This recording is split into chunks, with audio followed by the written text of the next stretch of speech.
Hola, bienvenidos a un nuevo video más. En esta ocasión les vamos a hablar sobre lo que es la presión arterial elevada en el embarazo. Los hipertensivos del embarazo complican de un 5 al 10% las gestaciones y se mantienen como causa sustancial de mortalidad y morbilidad materna y neonatal en Estados Unidos y en todo el mundo.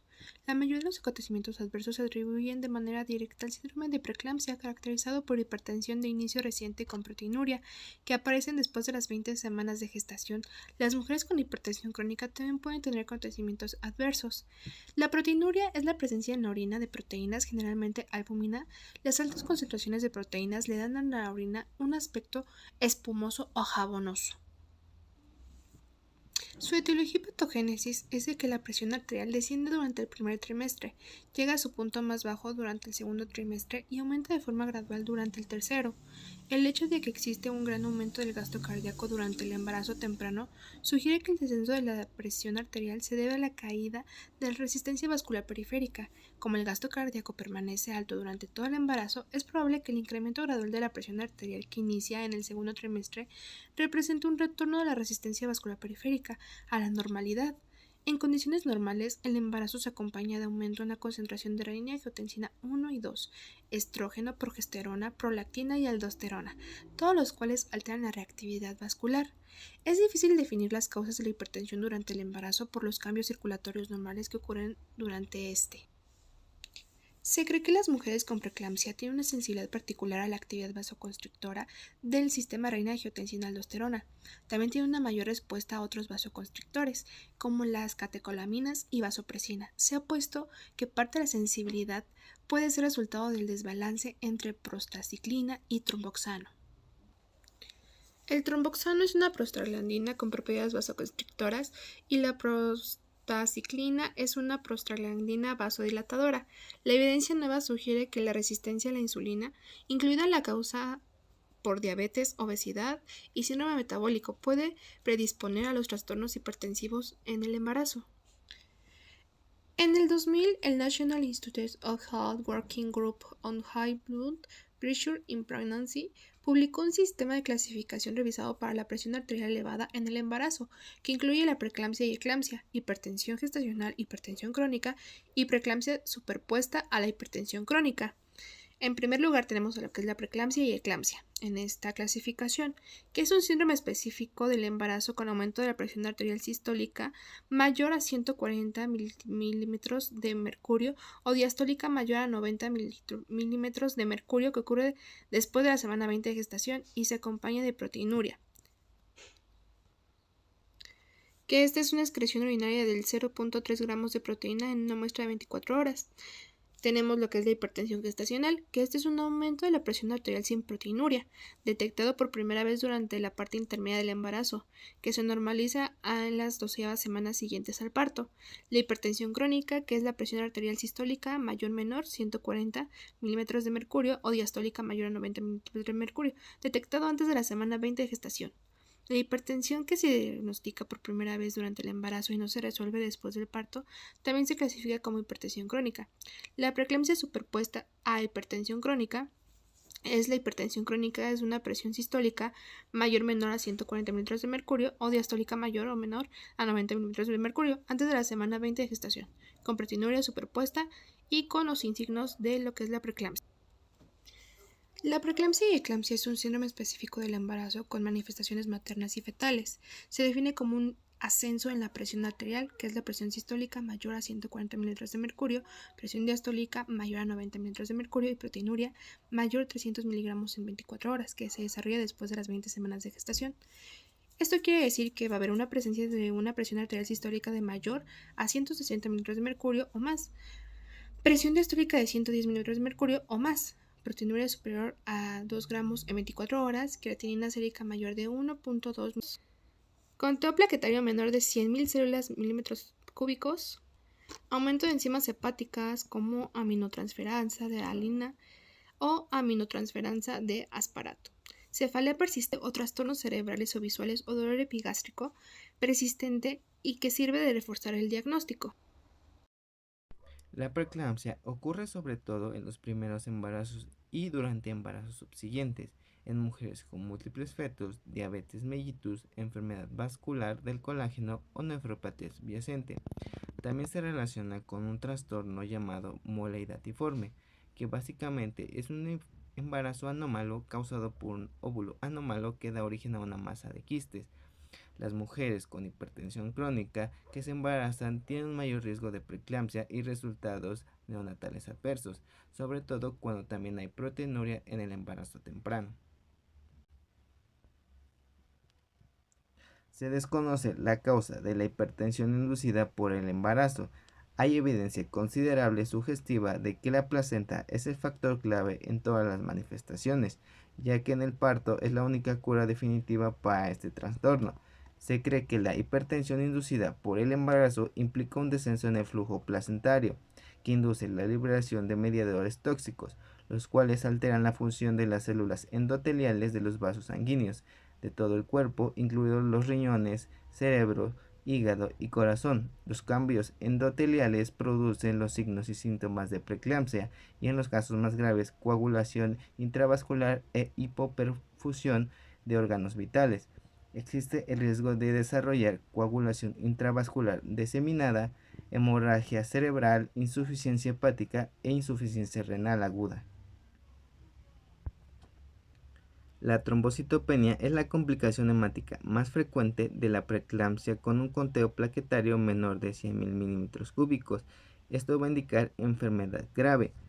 Se supone que la causa de la trombocitopenia es el depósito de plaquetas en el sitio de lesión endotelial. Los cambios renales que produce la preeclampsia incluyen descenso en la tasa de filtración glomerular y del flujo sanguíneo renal. Es posible que se altere la excreción de sodio, aunque esto es variable. El edema puede o no estar presente. Algunas de las formas más graves de preeclampsia ocurren en la ausencia del edema. Incluso cuando hay edema extenso, el volumen plasmático casi siempre es menor al de un embarazo normal.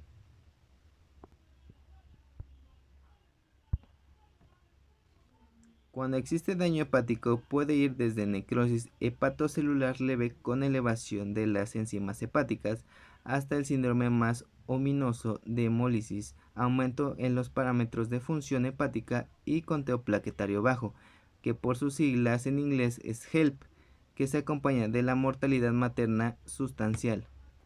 La eclampsia, etapa compulsiva de la preeclampsia, es una causa significativa de mortalidad materna.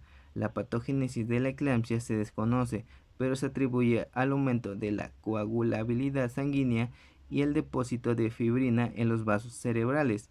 El descenso del flujo sanguíneo plaquetario presente en la preeclampsia también afecta al feto, a menudo causa restricción del crecimiento intrauterino y lactantes pequeños para la edad gestacional. La preeclampsia es una de las principales causas de prematurez por la necesidad frecuente de un parto temprano en las mujeres con este trastorno. El siguiente tema que vamos a ver es hipertensión gestacional. La hipertensión gestacional es un aumento en la presión arterial a más de 140/90 milímetros de mercurio en 2 ocasiones separadas, sin proteinuria y que se detecta por primera vez después de las 20 semanas de gestación. Incluye a las mujeres con preeclampsia que no han tenido proteinuria, así como aquellas que no tienen este síndrome, ya que es posible que otros signos del síndrome de preeclampsia acompañen a la hipertensión. El diagnóstico definitivo de que una mujer no tiene síndrome de preeclampsia se hace hasta después del parto, si no se desarrolló la preeclampsia y la presión arterial se normalizó a las 12 semanas después del parto. El trastorno se considera como hipertensión gestacional si la presión arterial elevada persiste. Se establece el diagnóstico de hipertensión crónica. La hipertensión crónica. La hipertensión crónica se considera aquella que no está relacionada con el embarazo. Se define por un antecedente de presión arterial alta antes del embarazo, identificación de la hipertensión antes de las 20 semanas de gestación e hipertensión que persiste después del parto. La hipertensión que se diagnostica durante el embarazo no se resuelve después del parto, también se clasifica como hipertensión crónica. En las mujeres con hipertensión crónica, la presión arterial a menudo disminuye en el embarazo temprano y aumenta durante el último trimestre de la gestación, semejante a la preeclampsia. Por consiguiente, en las mujeres con hipertensión crónica no diagnosticada que no solicitan atención médica hasta en los últimos meses de embarazo, pueden establecerse el diagnóstico incorrecto de preeclampsia. Preeclampsia superpuesta a hipertensión crónica. Las mujeres con hipertensión crónica tienen mayor riesgo de desarrollar preeclampsia, en cuyo caso el pronóstico para la madre y el feto tiende a ser peor que para cualquiera de estos trastornos solos. Debe considerarse la preeclampsia superpuesta en las mujeres con hipertensión antes de las 20 semanas de la gestación que desarrollan proteinuria nueva, las que tienen hipertensión y proteinuria antes de las 20 semanas de gestación, las que tenían hipertensión bien controlada antes y experimentan un aumento súbito de la hipertensión arterial, y las pacientes con hipertensión crónica que desarrollan trombocitopenia o aumento en la ALT, que significa alanina aminotransferasa, o la AST, que es aspartato aminotransferasa, hasta ciertas cifras anómalas. Diagnóstico y tratamiento. Aquí la atención prenatal temprana es importante para la detección de la presión arterial elevada durante el embarazo. Se recomienda que todas las mujeres embarazadas, incluidas las que tienen hipertensión, se abstengan de consumir alcohol y tabaco. Casi nunca se recomienda restringir la sal durante el embarazo porque las mujeres embarazadas con hipertensión tienden a tener volumen plasmático menor al de sus contrapartes sanas, y porque la gravedad de la hipertensión puede reflejar el grado de contracción del volumen. La excepción es la paciente con hipertensión preexistente que ha llevado una dieta restringida en sal. En mujeres con preeclampsia, el nacimiento del feto es curativo.